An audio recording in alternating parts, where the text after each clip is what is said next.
அம்பலமாகும் ஊழல் மோசடிகள் கலக்கத்தில் ராஜபக்ஷ தரப்பு. மஹிந்தவிற்கு மீண்டும் வழங்கப்பட உள்ள முக்கிய சலுகை. தவறான பாதையில் நாடு எச்சரிக்கும் ரணில் தரப்பு. சிஐடிக்கு நெருக்கடி கொடுக்கும் அனுர அரசின் அமைச்சர்கள். மைத்திரியிடம் 5 மணி நேர வாக்குமூலம் பதிவு.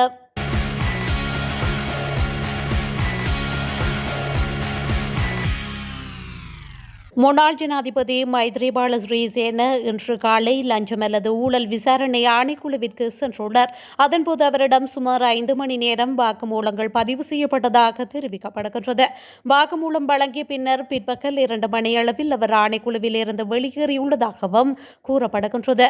15 ஆண்டுகளுக்கு முன்பு ஸ்ரீலங்கா சுதந்திர கட்சியுடன் தொடர்புடைய ஒரு நிறுவனத்தில் நடந்த மோசடி தொடர்பாக வாக்குமூலம் பெறவே அவருக்கு குறித்த அழைப்பாணை விடுக்கப்பட்டுள்ளமையும் குறிப்பிடத்தக்கது.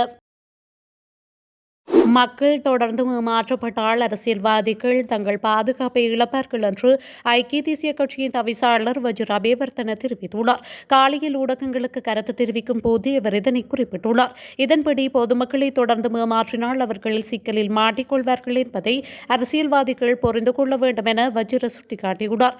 அத்தோடு நாடு பல்வேறு காலகட்டங்களில் தவறான பாதையில் பயணித்திருப்பதாக கூறியவர் வாக்காளர்களுக்கு தொடர்ந்தும் பொய்களை கூறி அவர்கள் காத்திருக்க வைக்கப்பட்டுள்ளதாகவும் தெரிவித்துள்ளார். இதனால் தான் இந்த நாடு 2000 ஆண்டில் சரிந்து ஒரு வருடத்திற்குள் தேர்தலை நடாத்த வேண்டியிருந்தது என்றும் இதே காரணத்தினால் தான் நாடு 2014 ஆண்டிலும் சரிந்ததாக அவர் கூறியுள்ளார். எனவே அரசியல் கட்சிகள் இனிமேல் பொருளாதாரம் அல்லது வேறு எதையும் பற்றியும் தவறான நம்பிக்கைகளை வழங்குவதை தவிர்க்க வேண்டும் என்றும் மக்கள் தொடர்ந்தும் இவ்வாறு ஏமாற்றப்பட்டால் அரசியல்வாதிகளுக்கு பாதுகாப்பு இல்லாமல் போய்விடும் எனவும் வஜிர அபிவர்த்தன வலியுறுத்தியுள்ளார். இந்த நிலையில் தங்களின் அரசியல் அனுபவத்தின்படி நாடு மிகவும் ஆபத்தான மற்றும் மோசமான நிலையை நோக்கி சென்று கொண்டிருப்பதாக அவர் மேலும் தெரிவித்துள்ளார்.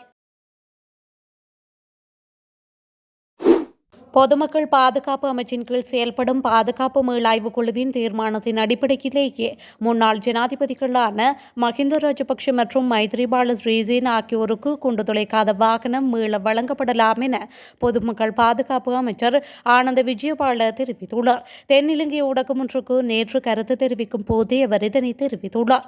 தமக்கு குண்டு துளைக்காத வாகனங்களை மீள வழங்குமாறு முன்னாள் ஜனாதிபதிகளான மஹிந்த ராஜபக்ஷ மற்றும் மைத்ரிபால சிறிசேன ஆகியோர் எழுத்து மூலமாக கோரிக்கை விடுத்துள்ளனர்.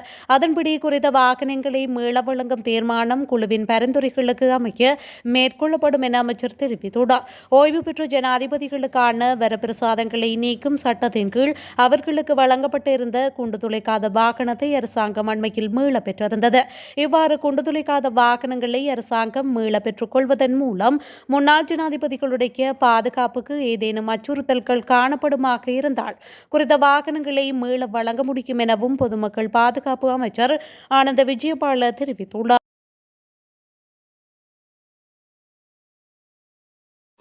மாணவர்கள் உள்ளிட்ட 11 இளைஞர்களை கடத்தி கப்பம் கோரி படுகொலை செய்தமைக்காக முன்னாள் கடற்படை தளபதி வசந்த கரணுகொட போன்றவர்கள் தண்டிக்கப்பட வேண்டும் என முன்னாள் ராணுவ தளபதி ஃபீல்டு மார்ஷல் சரத் பொன்சேகா தெரிவித்துள்ளார். குறித்த விடயத்தை ஊடகங்களுக்கு கருத்து தெரிவிக்கும் போது அவர் தெரிவித்துள்ளார்.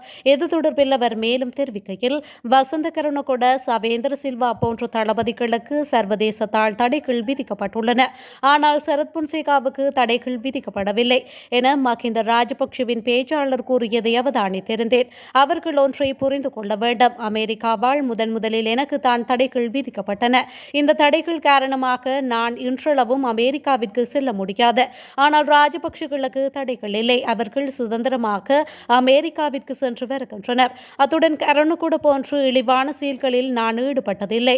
மாணவர்கள் உள்ளிட்ட 11 இளைஞர்களை கடத்தி கப்பம் கோரி படுகொலை செய்தது கரணுகொட என்பது அனைவருக்கும் தெரிந்த விடயம்.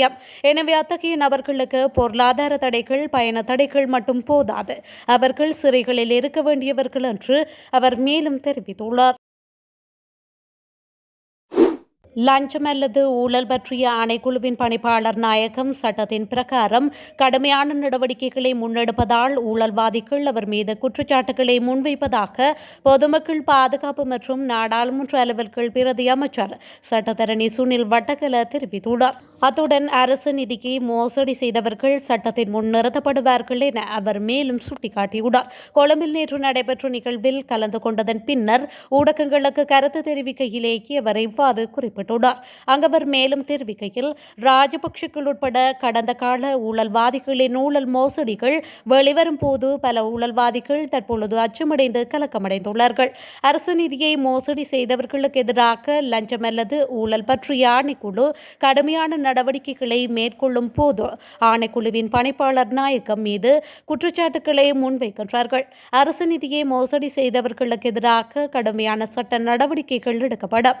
ரக்பி வீரர் தாஜுதீனின் படுகொலை தொடர்பில் புதிய விடயங்கள் வெளியாகும் போது நாமல் ராஜபக்ஷ அச்சமடைந்து காவல்துறை திணைக்களத்தின் மீது குற்றச்சாட்டுகளை முன்வைக்கின்றார். காவல்துறை அதிபருக்கு அதிகாரங்களை வழங்குவது தொடர்பில் எதிர்க்கட்சியினர் மக்கள் மத்தியில் தவறான நிலைப்பாட்டை ஏற்படுத்தினார்கள். இந்த விடயம் தொடர்பில் எதிர்க்கட்சியின் உறுப்பினர் சுஜீவ சேனசிங்க நாடாளுமன்றத்திற்கு பிரேரணை ஒன்றை கொண்டு வந்திருந்தார். இந்த பிரேரணையில் முன்வைக்கப்பட்ட குற்றச்சாட்டுகளுக்கு அரசியலமைப்பின் ஊடாகவே பிரதமர் பதிலளித்திருந்தார். சுஜீவ சேனசிங்க முன்வைத்த குற்றச்சாட்டுகள் அனைத்தும் பொய்யானவை. சுயாதீன காவல்துறை ஆணைக்குழுவை அரசியல்மயப்படுத்த வேண்டிய அவசியம் அரசாங்கத்திற்கு கிடைக்காது.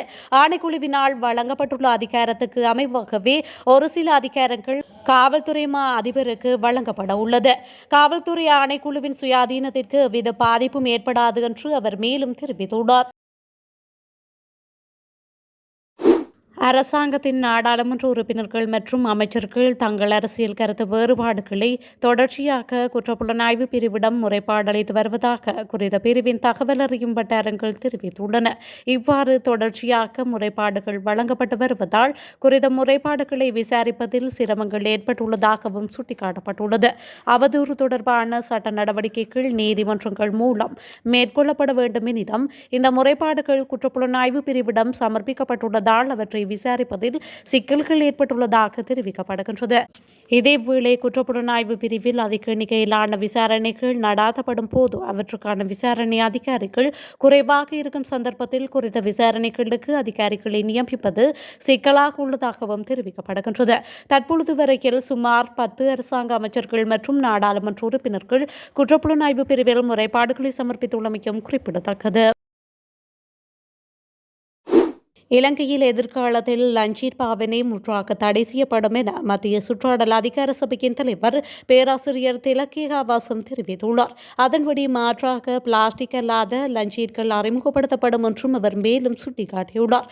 அத்துடன் நவம்பர் 1 முதல் பொலித்தீன் பைகளை இலவசமாக வழங்க முடியாது என நுகர்வோர் விவகார அதிகார சபை அண்மையில் வர்த்தமானி அறிவித்தலை வெளியிட்டிருந்தது. இலவசமாக வழங்கப்படாத பொலித்தீன் கொள்கலன் பைகளுக்கு நுகர்வோரிடமிருந்து வசூலிக்கப்படும் தொகையை பற்றுச்சீட்டில் குறிப்பிட வேண்டும் என்றும் அதில் குறிப்பிடப்பட்டுள்ளது. மேலும் அடர்த்தியான பொலித்தீன் பைகள் மற்றும் அடர்த்தி குறைந்த பொலித்தீன் பைகள் ஆகியவற்றிற்கான விலைகளும் அந்த வர்த்தமானியில் குறிப்பிடப்பட்டிருந்தது. இதேவேளை வடக்கு மாகாணத்தில் லஞ்சீரிற்கு பதிலாக வாழை இலைகளை பயன்படுத்துவதற்கான யோசனையும் முன்வைக்கப்பட்டிருந்தமை குறிப்பிடத்தக்கது.